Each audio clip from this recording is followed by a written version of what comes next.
यमुनानगर के कस्बा छछरौली के गांव गलोली में देर शाम खेतों में काम कर रहे मजदूरों पर अचानक कुछ लोगों ने फायरिंग कर दी। इस गोलीबारी में 2 मजदूर गंभीर रूप से घायल हो गए।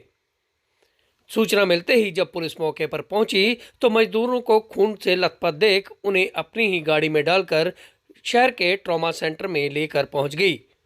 यहां आने पर मजदूर ने तो दम तोड़ दिया, जबकि दूसरा गंभीर रूप से घायल है।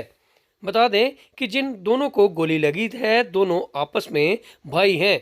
हालांकि इनका इस खेत से कुछ लेना देना नहीं था, यह तो केवल अपने पेट की आग बुझाने के लिए यहां पर मजदूरी करने के लिए पहुंचे थे। फिलहाल मजदूर की मौत के बाद पुलिस भी हरकत में आ गई है। ऐसे में परिवार के लोगों का कहना है कि यह खेत हमारा नहीं था, हम तो केवल यहाँ पर दिहाड़ी लगाने के लिए गए थे। जबकि जमीन को लेकर 2 पक्षों में विवाद था और यही वो कारण था कि जब गन्ने की कटाई दोनों भाई कर रहे थे तो अचानक पास के ही गांव के रहने वाले 2 युवक बाइक पर आए और उन्होंने गोली चला दी।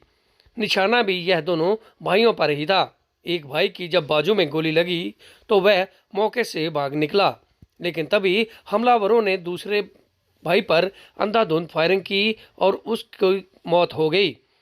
फिलहाल शव को पुलिस ने कब्जे में लेकर उसे शवगृह में रखवा दिया है। परिवार के लोगों की माने तो यह खेत एक राजनेता के भाई का है और वही इन दिनों इस खेत के ठेका देने व खेत की देखरेख करने के लिए कुछ लोगों का जिम्मा यही पास के गांव के लोगों का लगा कर गया था। जमीन को लेकर ही यहां पर फायरिंग हुई है।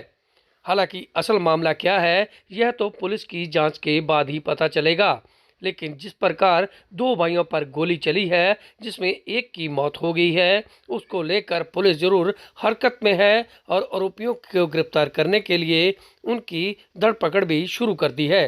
लेकिन सवाल उठता है कि अगर खेत में यह लोग मजदूरी कर रहे थे तो इन पर गोली क्यों चलाई गई, जबकि खेत में कुछ और भी लोग काम कर रहे थे। हालांकि अब पुलिस इस पहेली को लेकर इन लोगों से पूछताछ कर रही है। तस्वीर में भी जिस व्यक्ति को आप देख रहे हैं, इसकी बाजू में गोली लगी थी।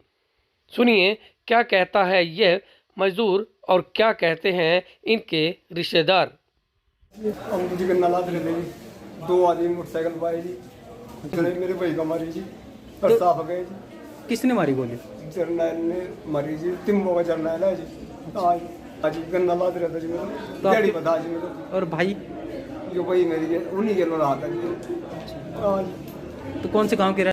दो करे जी, पहला मेरे पास करे जी, मैं तो भाग पड़े जी। मेरा भाई पकड़ा जी, मैं तो भाग गया जी। तो कितने लोग थे हमला करने वाले? 6 तो औरतें थी, ठीक है, और 4 आदमी थे जी। मजदूरी कर रहे थे सारे के सारे, आए का खड़े का देर निकली जी, उन्हें कटाकट काम करते मैं तो भाग गया जी। गन्ने मैंने बोल ये अब हुआ जी, मैं तो घर था जी, मेरी तबीयत आज ख़राब हो रही थी। मैंने फ़ोन किया इस पर, मैं कहा भाई गाँव में मौत होगी, जल्दी आ जा। तो जी थोड़ी देर बाद मेरे पास फ़ोन चले गया, न इनके पास फ़ोन चले गया अगर, क्योंकि केस का इसने करनैल सिंह ने गोली मार दी कहा। वो वहाँ इस मेरे पड़ोस के लड़के भी आए, वही से वो भी आने वाली रही और ज़मीन के पीछे लड़ी हुई। ज़मीन तो जी अंदाजी हमने पूरे थे न, मालिकों की ज़मीन है जी। देखो मार दिया जी बगैर बात। किसकी ज़मीन है ये साहब सिंह है जी, हिंडवे का, और एक लड़का कोई रामकरण कालेगा जी, इसका रिश्तेदार है जी। वो अच्छा। रामकरण काले का रिश्तेदार है जी, करनैल जी। एक तो पूरा होगा जी और एक की बाप अलग रही जी, गोली अंदर पड़ा।